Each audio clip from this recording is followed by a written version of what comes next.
Ni un paso atrás, ¿verdad? Ni un paso atrás, pastora. Ni para eso, pastora. Se puede deslizar y se va a quedar ahí. Todos hacia adelante. Es lo mejor, es lo mejor. Busque por favor en sus Biblias, en el libro de Oseas.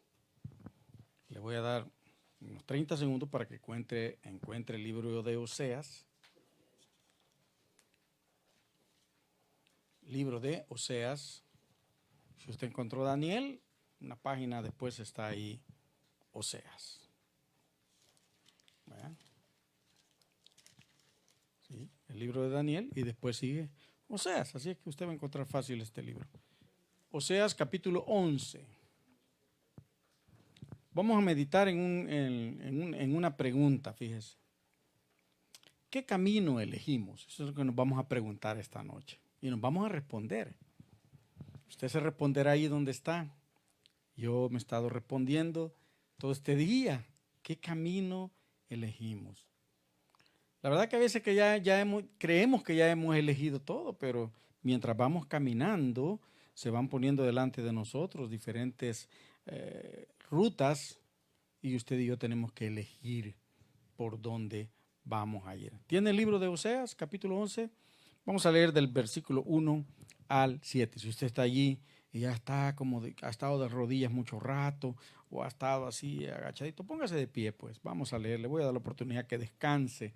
Capítulo 11 de Oseas, versículos del 1 al 7. No será mucho. Y luego usted va a buscar su sillón cómodo, su silla cómoda, su almohadón ahí para seguir conectado con nosotros. Oseas, capítulo 11, versos del 1 al 7, dice así: en el nombre del Padre, del Hijo y del Espíritu Santo. Cuando Israel era muchacho, yo lo amé, y de Egipto llamé a mi hijo. Cuanto más yo lo llamaba, tanto más se alejaban de mí. A los Baales sacrificaban y a los ídolos ofrecían sahumerios. Yo con todo eso enseñaba a andar al mismo Efraín, tomándole de los brazos, y no conoció que yo le cuidaba. Con cuerdas humanas los atraje, con cuerdas de amor, y fui para ellos como los que alzan el yugo de sobre su cerviz, y puse delante de ellos la comida.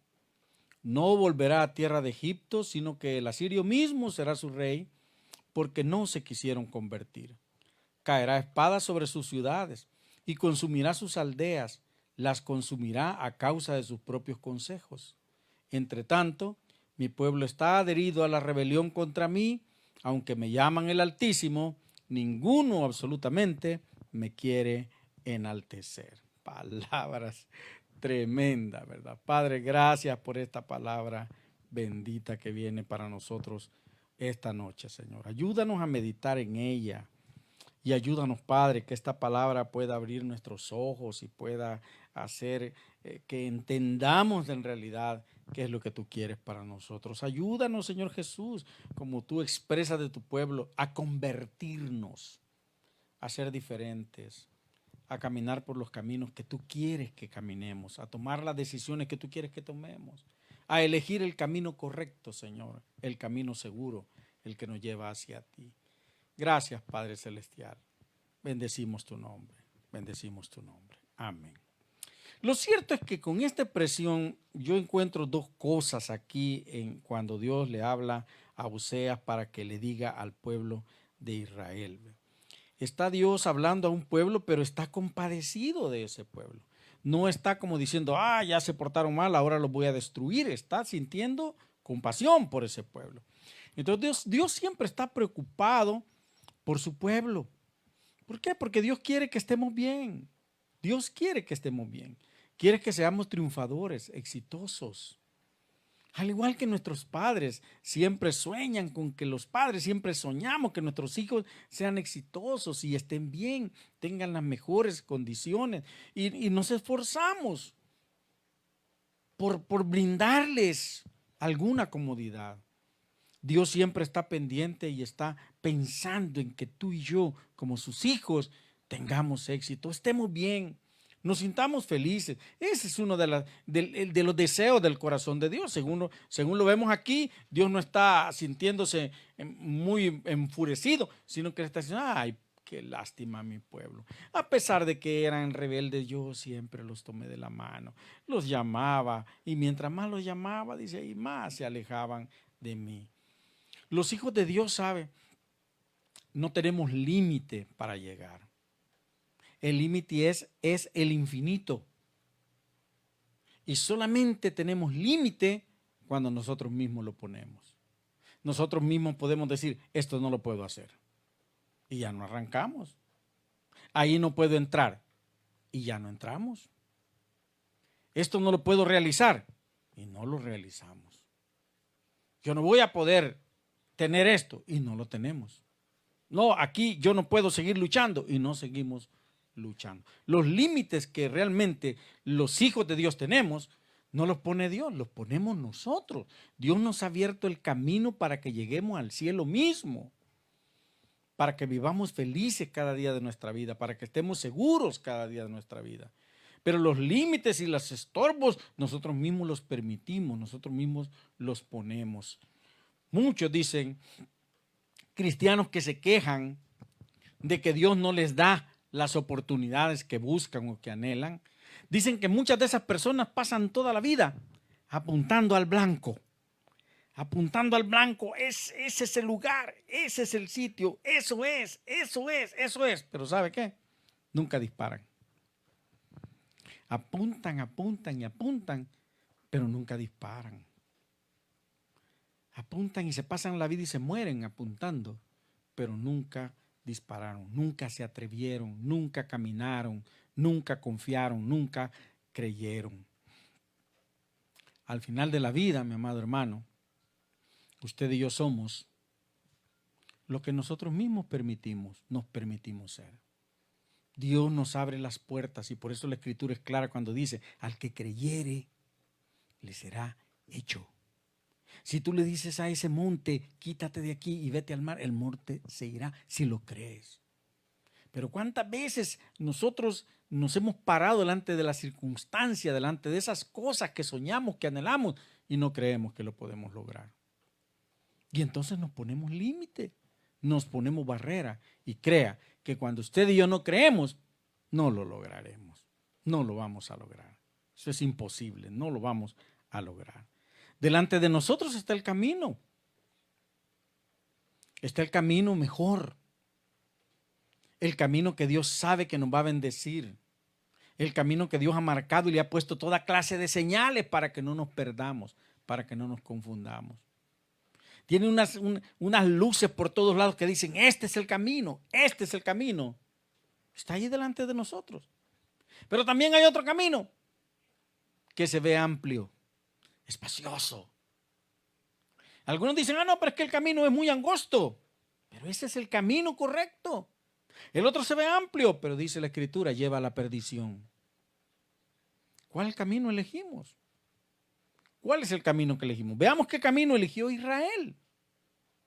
Ninguna nación sobre la tierra, ninguna nación ha tenido tanta ayuda de Dios como Israel. Ninguna. Israel fue designada por Dios como su pueblo. Y a partir de que Dios lo hace su pueblo, Dios comienza a bendecir a esa nación. Dios comienza a bendecir a esa nación. Esa nación llegó a ser la envidia de las otras naciones. En este tiempo todavía, Israel, como sea que Israel se maneja, es la envidia de otras naciones. En muchas cosas Israel sobresale. Israel triunfa donde otros creen que no iba a triunfar. Puede hacer las cosas que otros creyeron que no podrían hacer como nación pequeña. Porque tiene el respaldo de Dios. Su protector no era sus armas, su ejército. Su protección no venía de su rey. Su protección venía de Jehová, el Dios de los ejércitos, como dice la Escritura, se manifiesta muchas veces. Su protector era Dios. Por lo tanto, tenía la mejor cobertura, la mejor protección. Lo tenían todo para ser felices. ¿Qué le podía faltar a Israel si lo tenían todo? Tenían a Dios, eran su pueblo escogido. Los llevó por camino, los alimentó, los cubrió con sombra, les dio agua, les dio carne, los hizo reposar, los hizo caminar, les dio victoria, los metió en una tierra de la que dice la Escritura que se presumía que fluía leche y miel porque era tan próspera, tan fecunda. Lo tenían todo para ser exitosos, felices, Israel. ¿Pero qué pasó? Decidieron alejarse de Dios. Mire la tristeza de Dios cuando habla a través del profeta y dice, cuando Israel era muchacho yo lo amé y de Egipto lo llamé. Y cuanto más yo lo llamaba, tanto más se alejaban de mí. Mientras más Dios llamaba a Israel, le demostraba que lo amaba, hacía muchas cosas por ellos, más se alejaban de él. Decidieron alejarse de Dios. ¿Y qué pasó cuando se alejaron de Dios? Esto trajo vergüenza y desgracia a su vida. Mira el verso 9 del capítulo 13, que está ahí cerquita donde usted está. Dice, te perdiste, oh Israel, mas en mí está tu ayuda. Te perdiste, oh Israel, mas en mí está tu ayuda. Y el verso 9 del capítulo 14 dice, ¿quién es sabio para que entienda esto? Y prudente para que lo sepa.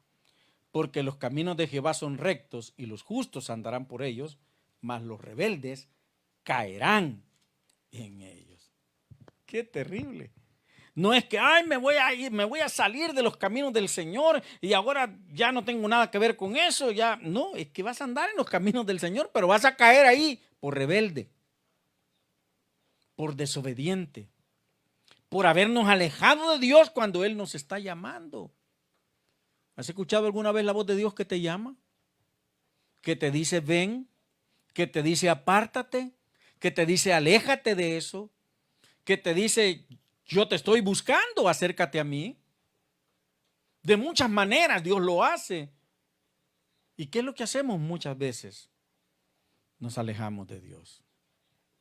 Porque estar cerca de Dios implica algo que a veces no nos gusta y que solo en ciertas ocasiones mencionamos, pero no vivimos, ser santos.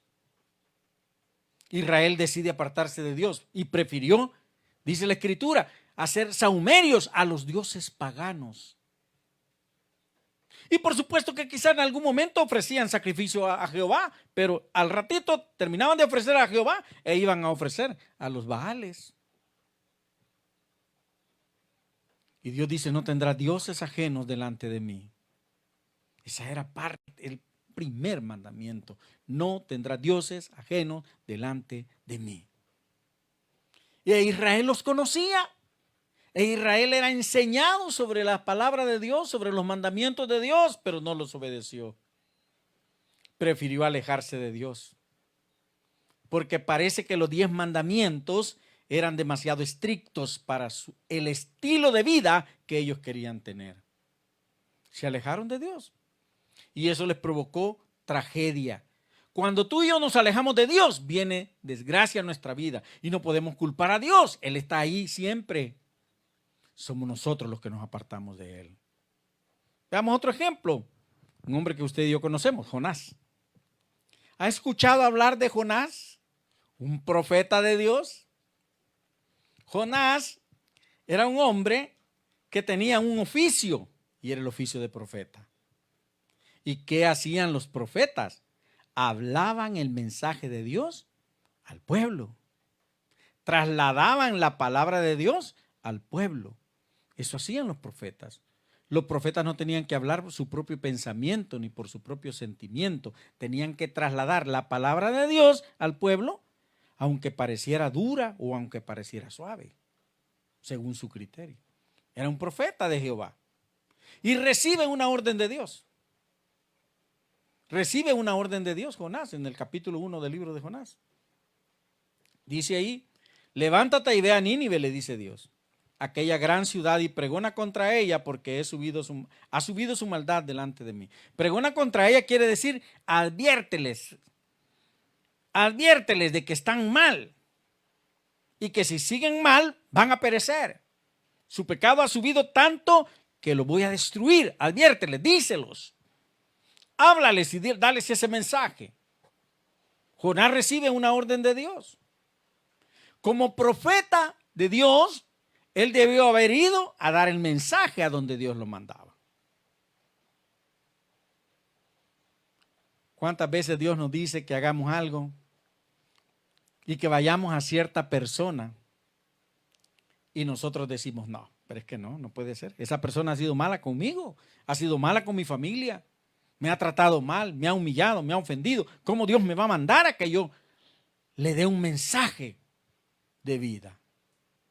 Dios debería fulminarle y mandarle un rayo y que lo consuma. Jonás de seguro pensaba así. Cuando pensaba en los ninivitas, quienes habían capturado y tomado cautivos a muchos hebreos y los habían maltratado, asesinado quizás a muchos de ellos, pensaba, ¿cómo Dios me manda a darle un mensaje bueno a esta gente, a advertirle a esta gente? Porque no lo destruye de un solo. Como profeta de Dios, encargado de trasladar la palabra de Dios, no tendría que haber argumentado nada. Si Dios te dice que hagas algo, hazlo. Quiere decir esto. Cuando Dios te mande a una persona, ve a esa persona. No argumentes, no hagas juicio en tu mente y en tu corazón. No pienses que Dios se equivocó porque a ti te parece que esa persona no es tan buena para darle una palabra. Haz y obedece a la palabra de Dios. ¿Qué hace Jonás? Jonás debería de haber obedecido. Yo leo de todos los profetas y todos los profetas cuando Dios les dice, ve y dile, van y dicen.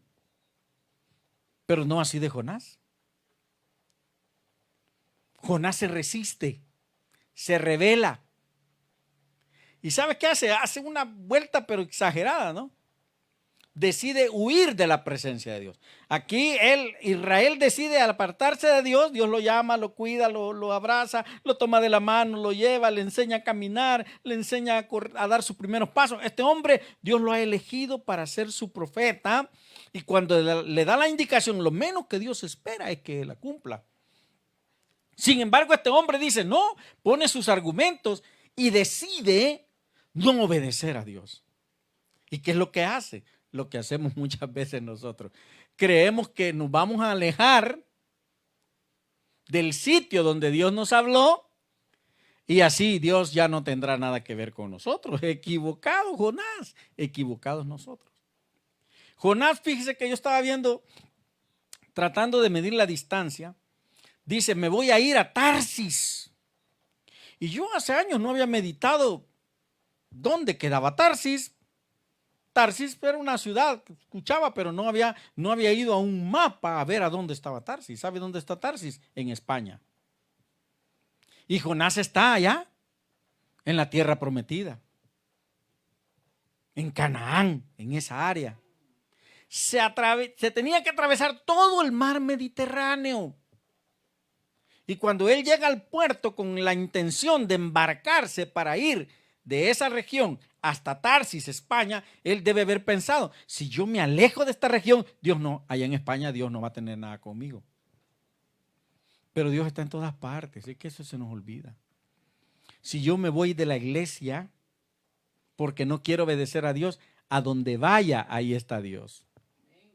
Si yo me alejo de Dios y me escondo donde me quiere esconder, donde me esconda, ahí está Dios. Si yo pago un boleto a esas nuevas naves espaciales que están construyendo para irme al espacio, a esconderme allá detrás de las estrellas, ahí está Dios. Ahí está Dios. Si yo me meto a lo más profundo del mar, logro construir una nave que me logre llevar hasta lo más profundo del mar, ahí está Dios. Donde quiera que yo vaya, ahí está Dios. A Jonás se le olvida que donde quiera que él fuera, ahí estaría Dios. Y él dice, voy a recorrer desde Jope, que es un puerto que todavía existe, pero para embarcaciones pequeñas. Desde Jope hasta Tarsis habían, según cálculos, algunos difieren en la cantidad, 3.400 kilómetros de distancia. Sale de donde él está al puerto de Jope y de ahí le va costar 3,400 y el pasaje caro. Porque dice la Escritura que pagó su pasaje, versículo 3. Y pagando su pasaje, entró en la nave y se dispone a ir para Tarsis. ¿Cuánto le hubiera costado desde Jope si él hubiera meditado un poco y decir, voy a cumplir el deseo de Dios, la orden de Dios la voy a cumplir? Nínive quedaba desde Jope a 800 kilómetros. Caminando podía llegar el hombre a 800 kilómetros. Y Tarsis quedaba a 3,400 kilómetros atravesando el mar Mediterráneo en línea recta. Ir a Jope no le hubiera costado tanto dinero como el que pagó para ir a Tarsis. Pero él decide huir de la presencia de Dios y entonces complica su vida. Pero ojo, cuando nos rebelamos contra Dios, no solo complicamos nuestra vida, complicamos la vida de los que están cerca de nosotros. Y entonces Jonás no solo complica su vida, complica la vida de todos aquellos que van en la nave. Porque una tormenta llega, cubre la nave y comienza a desbaratarse toda. Y era por causa de Jonás. Entonces no era solo que Jonás iba a perecer en el mar, sino que todos los que estaban en la nave iban a perecer también. Complicó su vida y la de la gente que estaba cerca de él. Y eso es lo que pasa cuando nos alejamos de Dios. Complicamos nuestra vida y acarreamos maldición para nosotros, pero también complicamos la vida muchas veces de las personas que decimos amar, de nuestros padres, de nuestros hijos, del esposo, de la esposa, de nuestros hermanos. Complicamos la vida de toda esta gente por esa necesidad de rebelarnos a hacer la voluntad de Dios. Jonás pudo haber escogido fácilmente. ¿Y qué le costó? ¿Qué le hubiera costado? Nada. Sencillamente caminar. Dios lo respaldaría en su encomienda, en su tarea. Y al final terminó haciendo lo que Dios dijo que hiciera. Sin haberse complicado lo hubiera hecho, pero se complicó tanto. Fue tragado por un pez. Y eso quizá le sirvió cuando estuvo en la crisis de sentirse ya en la tumba prácticamente, porque eso significa el vientre del pez. De reflexionar y decir, bueno, si Dios me manda, voy a hacerlo. No me gusta, pero voy a hacerlo. ¿Cuántas cosas Dios nos dice que hagamos? Y si no me gusta, ¿qué? Hay que hacerlo. Haz esto, me dijeron a mí cuando estaba niño mis padres. Haz esto. No me gustaba. ¿Pero qué? Había que hacerlo. Ve a hacer esto. No me gustaba. ¿Pero qué? Había que ir. Haz esto, nos va a decir el Señor. Y Dios no nos va a decir que hagamos algo que sea humillante para nosotros o dañino. ¿Qué es lo que tenemos que hacer? Hacerlo, ir, hablar, obedecer a la voz de Dios. Se hubiera ahorrado tantas complicaciones Jonás y le hubiera ahorrado tantas complicaciones a la gente que iba en la nave si tan siquiera él hubiera decidido hacer la voluntad de Dios. Pero no lo hizo. Lo más fácil hubiera sido obedecer. Pero él no, decidió rebelarse. Escogió el camino. Él podía haber escogido, obedezco a Dios, pero no.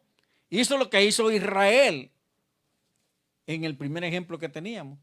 Se rebeló contra Dios. Y en vez de obedecer a Dios, se alejó de Dios. Quería alejarse de Dios en 3,400 kilómetros de Dios. Y él creyó, 3,400 kilómetros lejos de donde Dios me habló, ya no voy a escuchar la voz de Dios. Pero Dios está en todas partes. Y Dios siempre va a hablar a tu corazón y al mío. No importa dónde nos escondamos o dejemos de hacer lo que dejemos de hacer o emprendamos lo que queramos emprender. Dios siempre estará hablando a nuestra vida. Y estará a donde tú y yo vayamos. Otra persona que podemos revisar un poco, el hijo pródigo. El hijo pródigo igual lo tenía todo. Evangelio de San Lucas, capítulo 15, ahí está la porción, si usted quiere tenerla a la vista. San Lucas capítulo 15, versículo 11 en adelante. Era el hijo menor de este hombre. Dice, el menor de los hijos le dice, papá, dame los bienes que me corresponden. Y según la costumbre, dicen, algunos difieren un poco también en estas costumbres, pero dicen que al hijo le correspondía un cuarto de la riqueza de este hombre. Recuerde que el primogénito era prácticamente el dueño de casi todo, ¿no? Le correspondía, digamos, una parte de los bienes. Y si aquel hombre era muy rico, esa parte de los bienes no era pequeña, era grande. Así es que el joven, cuando midió lo que el padre tenía y lo que le correspondía, dijo, no hombre, con esto yo hago mi vida. Y me doy los gustos que aquí en casa no me voy a poder dar. Padre, dame mi herencia. Dame mi herencia. No necesitaba nada. No creo que estuviera pasando hambre o que anduviese desnudo porque no tenía ropa que ponerse o que no tuviese joyas que lucir o que no pudiese hacer una fiesta donde invitar a sus amigos y comer bien, ir a donde quisiera ir. No le faltaba nada, de seguro que no le faltaba nada. Pero ¿qué hizo? Decidió irse. Decidió irse. Oh, yo recuerdo mucho la historia de algunos jóvenes que conocí hace muchos años. Cuando dijeron, yo ya no aguanto a mis padres, yo me voy. Se fueron de casa a sufrir, a padecer. A este muchacho le pasó eso. Él lo tenía todo en su casa. Su padre lo amaba. ¿Sabes cómo? Aunque algunos dicen que no está bien, pero ¿sabes cómo tratan los padres al niño chiquito? El grande se pone celoso, ¿eh? Porque el papá solo arrulla al pequeño. Y dice el grande, chinéame a mí. No solo levantes al pequeño, también aquí estoy yo, soy tu hijo, soy tu hija. Pero hay un cuidado muy especial por los pequeños en casa. Los pequeños llaman la atención.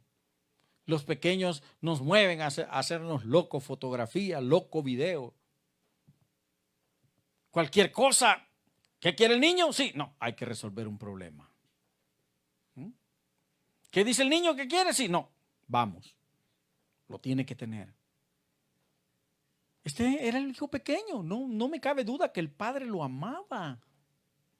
Lo amaba tanto que dice que cada mañana él se levantaba y se paraba en la loma a ver el camino real, esperando que un día de esos el niño menor apareciera. No dudo que lo habrá llorado mucho, que se habrá entristecido mucho por la falta de ese muchacho. Pero el joven no valoraba esas cosas. A veces nosotros no valoramos las bendiciones que Dios nos da. Nos parecen tan pequeñas, nos parecen tan insignificantes. Porque aspiramos a tener lo que otros tienen. Y que no aman a Dios ni sirven a Dios. Y nos comparamos y decimos, pero ¿cómo que el impío lo tiene y yo no lo puedo tener? Yo lo quiero tener. Pareciera como que la felicidad depende de eso. Pero hay tantas cosas que Dios nos brinda que el mundo no nos va a ofrecer. Hay tantas bendiciones que Dios nos da que el mundo no te las va a dar. Y aquel muchacho decide irse. ¿Y qué pasó? Lo pierde todo. Usted conoce la historia. Lo pierde todo. Tocó fondo, como decimos nosotros, ¿no? Tocó fondo. Arruinó su vida. Aquel muchacho que podía vestirse de gala y pasearse siendo servido, ahora estaba alimentando cerdos. Un trabajo que para un hebreo era indigno. Apacentando cerdos, alimentando cerdos. Y no solo alimentando cerdos, deseando comer el alimento de los cerdos, porque no tenía alimento bueno para él. Arruinó su vida. Arruinó su vida totalmente. ¿Por qué? Porque eligió el camino equivocado. Lo pierde todo. Lo mejor para este muchacho era quedarse, pero decide irse y arruinó su vida. ¿Te hace clic alguno de estos ejemplos? ¿Te hace clic que Dios te está llamando de muchas formas, de muchas maneras? Posiblemente tú nunca habías pensado en que eres hijo de Dios y que ser hijo de Dios es un privilegio grande. Y posiblemente has pensado que ser hijo de Dios es nada más llegar, orar un rato, leer un poco la Biblia, escuchar un sermón e irte a tu casa y seguir viviendo como te dé la gana. Pero cuando tú eres el pueblo de Dios, tienes a Dios a la par tuya. Y Dios se preocupa por ti y te cuida, te bendice. Y tienes que caminar al lado de Dios. Cuando tú eres hijo de Dios, tú estás comprometido a hacer la voluntad de Dios. Y la voluntad de Dios para ti nunca será mala, siempre será buena. Mis pensamientos para ti, dice, son los mejores. De bendición, de prosperidad, de salud. Cuando eres hijo de Dios, tú lo tienes todo. Aun cuando quizás nunca te has percatado que lo tienes todo. Este muchacho del que estamos hablando, llamado el hijo pródigo, quizás nunca se percató de todo lo que tenía. Y pensó que le faltaba mucho. Pero lo tenía todo. Nunca en su vida quizás había deseado algo que él no pudiese tener. Sin embargo, llegó el momento en su vida que dijo, no, yo quiero vivir mi vida. Quiero tomar mi camino. Y arruinó su vida. Dios nos está llamando. Y Dios está poniendo delante de nosotros el camino correcto. Y delante de nosotros hay dos alternativas. ¿El camino de Dios o el camino del mundo? ¿Cuál camino vas a elegir? ¿Cuál camino estamos eligiendo? ¿Por cuál camino queremos caminar? ¿Hacia dónde queremos llegar? ¿Qué vamos a hacer? ¿Qué vamos a decidir? Porque Dios no te empuja ni te amarra. Dios pone delante de ti los caminos y te dice, por favor, delante de ti está la vida y la muerte. Por favor, hijo mío, elige vivir. Yo quiero que vivas, elige. Este es el bueno, hijo, elígelo. ¿Qué haremos? ¿Qué harás? ¿Cuál camino vas a elegir? ¿Cuál camino has elegido? ¿Cuál camino estás por elegir? Dios quiere lo mejor para ti y para mí. Quiere lo mejor y siempre querrá lo mejor. Yo te invito a que tomes la decisión correcta. A que no lo pienses mucho. A que esta noche diga, yo quizás comencé a caminar por el camino equivocado, pero voy a regresar. Ahí sí, miran, retrocede y métete al camino correcto. El camino que te llevará a la vida eterna. El camino que te llevará al Padre. A ese lugar donde solo Jesús te puede llevar. Pero no veas a Jesús como un talismán. Ve a Jesús como tu Dios, como tu Señor, como tu Salvador.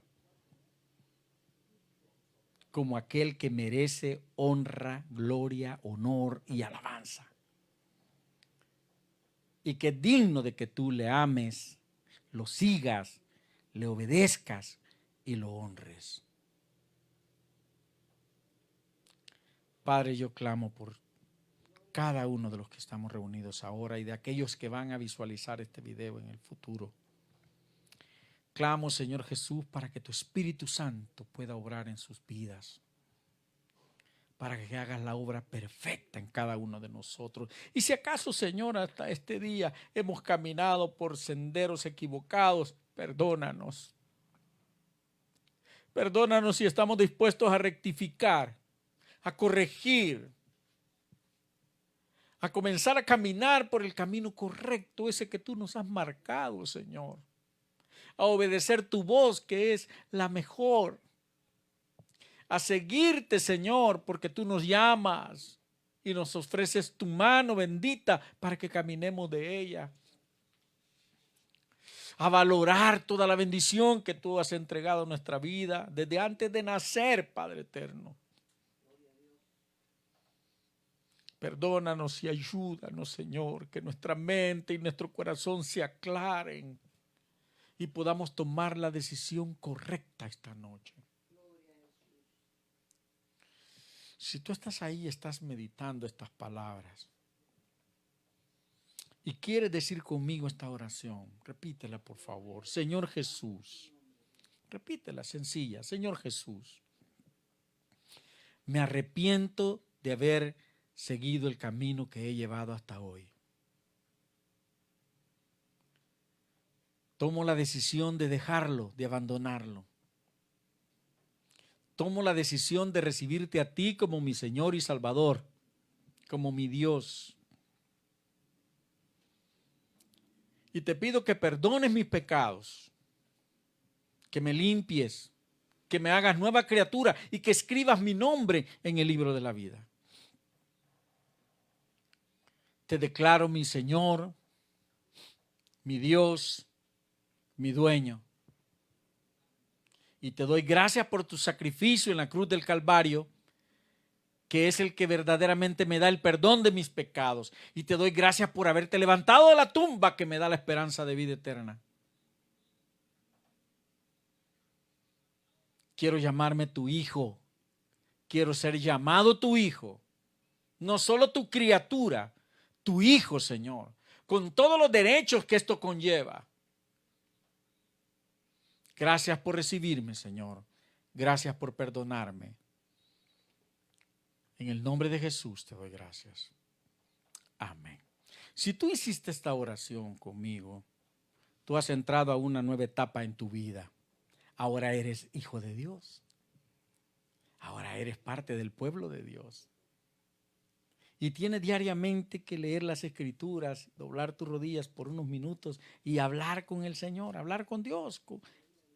Quéjate con Él, dile qué te duele, qué te afecta.